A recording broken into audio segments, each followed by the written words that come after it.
ground. He'll start chest high, short step, quickly comes over the top.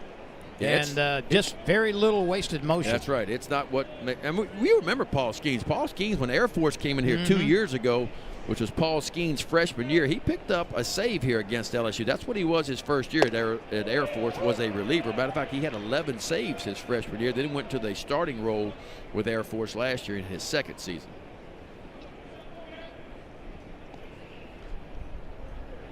Skeens goes through a variety of gyrations before he gets ready to pitch. He finds the strike zone again. Well, if you throw it 98 on the corner like that, you can do whatever you want to do. Just as long as you get it done in time. Time's at 12 right now. There's the little twist, the leg kick. Looks at first base, which is unoccupied, and the 1-2 pitch with 8 seconds to spare. And it misses. 2 balls, 2 strikes.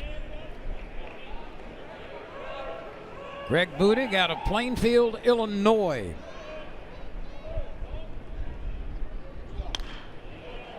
There will be no play.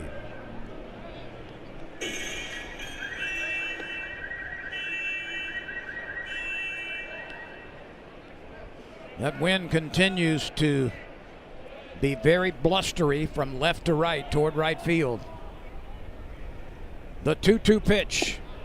A bender. It stayed a little bit tight. Benny started it inside, wanted to come back and clip the corner, but he couldn't get it. Well, the sky this afternoon right now, the color of skim milk. That's a new one. 3-2 pitch, a late swing and a miss. Strikeout number 3 for Paul Skeens. When we reviewed his numbers, you saw far less hits than innings pitched. You saw far more strikeouts than innings pitched, and you saw very few walks. So even though he is a power strikeout pitcher, he doesn't hurt himself very often with bases on balls. No, I mean, he walked 30 last year and right about 90 innings of work. And for what we've been told, the command's even better this year working with Wes Johnson than what it was last year. So that's his strength. I mean, we're seeing what the strength is. I mean, every fastball's been anywhere from 96 to 99 and some change. Got a good two-seam fastball, which is his strength. He's going to throw mostly two-seamers, has a lot of horizontal run. Occasionally he'll grab the four-seamer and ride it up in the zone. And the breaking ball to me has been really good. Now, we have not seen many change-ups as of yet. It's been pretty much fastball, breaking ball at this point, but it's just a matter of time before the change-up starts to come. Here's Josh Schweinhart, the left fielder. And that's dribbled foul off to the left side.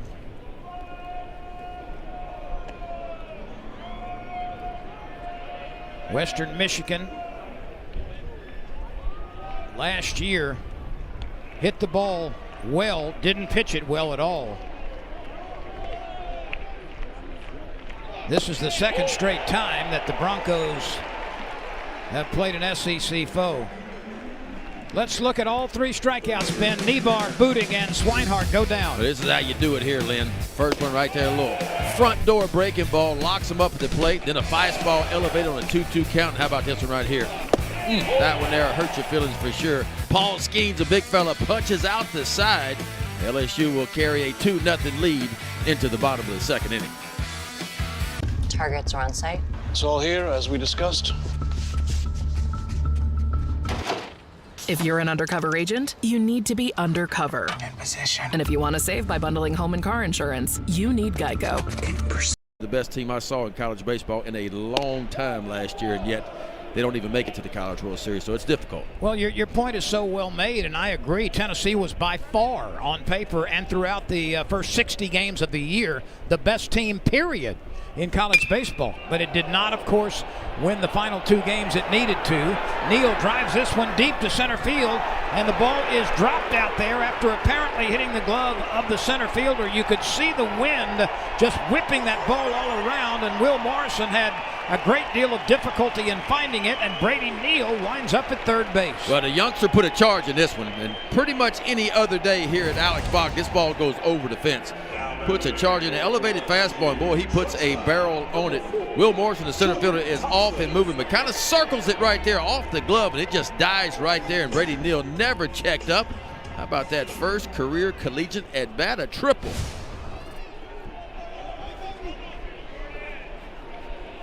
So he's in scoring position 90 feet away for Jordan Thompson. Neal will not be able to advance. Ben, the start of this year is very important for Jordan Thompson. Jordan Thompson is a quite capable hitter, and he's especially streaky. He can go on tears for a week and a half and carry teams. He had problems defensively last year, mostly on routine balls. Yeah, if he can return to the style of play defensively that we know he's capable of at shortstop, Jordan Thompson can be a huge contributor to the Tigers. Well, and you talk to Jay Johnson, I mean, he's on record by saying he thinks Jordan Thompson has a chance to be one of the best shortstops in the country. That's the improvement he thinks he made from one year to the next. Yes, no doubt, defense got in his head a little bit last year like it would any kid. He was not a confident player at shortstop, but he did hit the ball. I mean, he hit 286 last year, 6 homers, drove in 36, so he showed big-time moments at the plate, and quite frankly, that's what kept him in the lineup was his offense. He goes down swinging for the first out and leaves a teammate at third base. This brings on another newcomer in Ben Nipple. Well, Ben Lapote out of Virginia Commonwealth. He transfers into LSU, hit 308 at Virginia Commonwealth last year. 2 homers, 31 RBIs.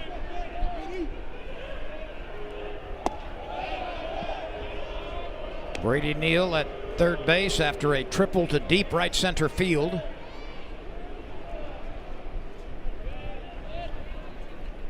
Napolt is at the bottom of the order. Chops this one to the right side. Neal will score on it. The out is made at first base. But in his first at bat as an LSU Tiger, well, he produces that RBI. Yeah, you take what the defense gives you, right? So the middle infielder's playing back for Western Michigan. So Ben DePolt realizes, hey, if I just hit a 2-hopper to the second baseman, I can score the 3rd run of the game. That's exactly what he did. So 0 for 1 in the scorebook, but he pushes home the 3rd run for LSU and collects an RBI. And the Tigers have 3 hits and 3 runs, and back to the top of the order with 2 outs for Paxton Kling. He was hit by a pitch in his first LSU at bat. He takes a breaking ball for a strike.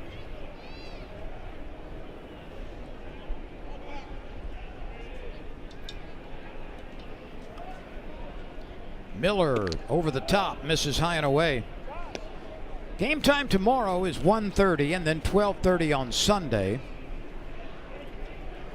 We'll have all the action for you right here on the SEC ESPN network. 1-1 pitch lifted to center field.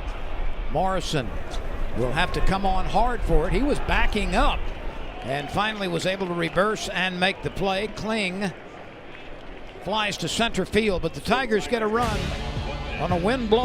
Tommy White slide back in. If you'll keep an eye on the right arm of Tommy White, kind of over dives the bag a little bit. You can see kind of jams, and it's hard to tell whether it's the shoulder or the right wrist, but definitely something with the right arm, and he was in a lot of pain quickly. Here's the first hit of the ball game by the Broncos as Deering steers one into the right field corner. Kling comes up throwing, but a 2-base hit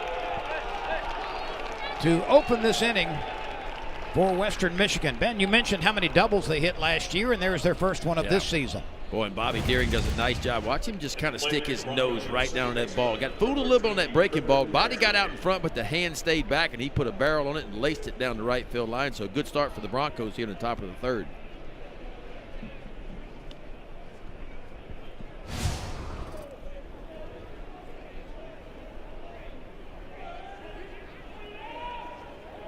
This brings on Brandon Harity at the bottom of the order. He checks his swing. The pitch is a strike.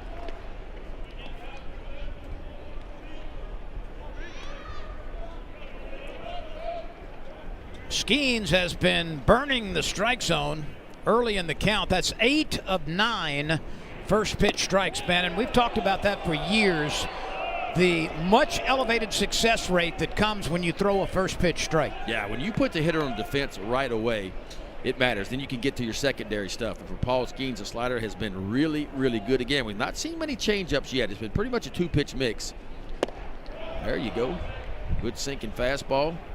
And what I'm watching, too, out of the windup, he's been, 97 to 99. He's not losing much out of the stretch either. That one at 97. So he's carried his velo both in the windup and the stretch.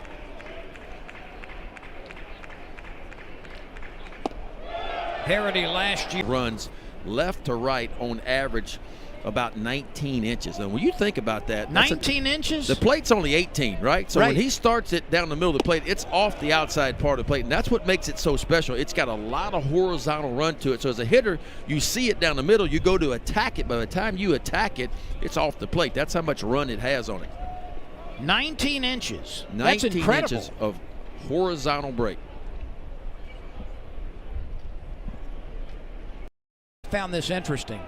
Last year, SEC teams played MAC teams 9 times. What do you think the record was against MAC teams by SEC teams last year?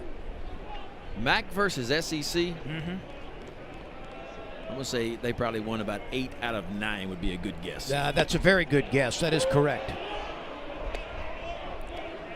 Now, I found this interesting.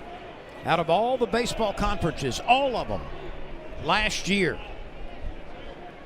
which conference had more wins against SEC teams than losses? All the other conferences had losing records, but not this conference. And it's not a Power 5. I remember it not being a Power 5, like it wasn't the Pac-12. By the way, it's 24 games too, so wow. It's a big sample size. I don't know, who was it? Conference USA. Wow. Conference USA was 11-13 against SEC teams last year. That'll build your strength of schedule, won't it?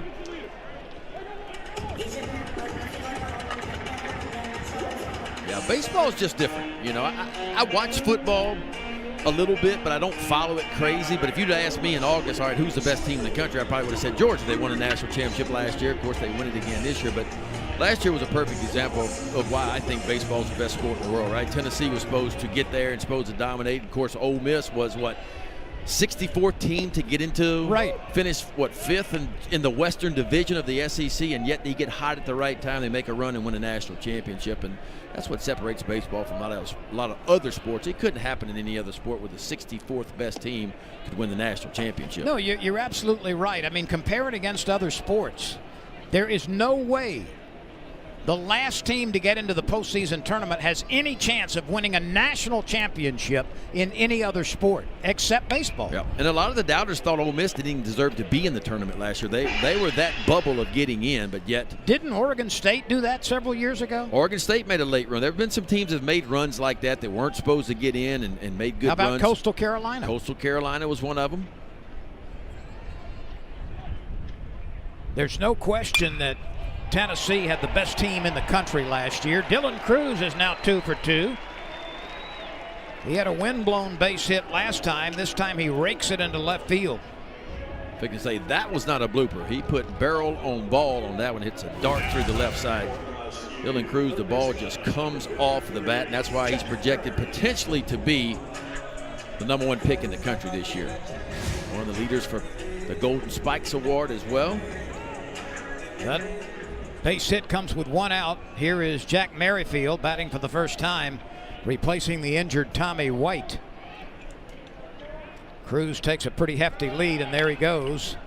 And LSU playing hit and run. But Merrifield slapped it back into the net, foul. I can recall, and it's been a couple of decades ago, but South Carolina was 50-6 in the regular season. 50-6. Clearly the best team in the land. By the way, 2 of those 6 losses came at the hands of LSU. Mm-hmm. And then they didn't make it to the College World Series. That was the year that ULL went and won in a super regional. So not the best team. It actually is rare for the best team to win the College World Series. If you look at who's #1 at the end of the regular season, or who's #1 at the start of the season, and then see how it projects into College World Series championships, it's not really a good indicator. Merrifield hits it right into the hands of Harity, and he turns it into a double play to Sullivan over at first base. So LSU, for the first time, does not score, and we take a 3-0 lead into the 4th inning. LSU leading Western Michigan, day 1 of the season. We get started in the 4th inning on a nippy day. Yeah, it's just not a lot of wasted motion. If you look at Trey Morgan hit, he chokes up on the bat. There's not a lot of movement. It's a short, tight swing of the ball. We remember him his freshman year when he was a freshman All-American. Of course, the defense speaks for itself. Stands near the plate, chokes up on that bat where he can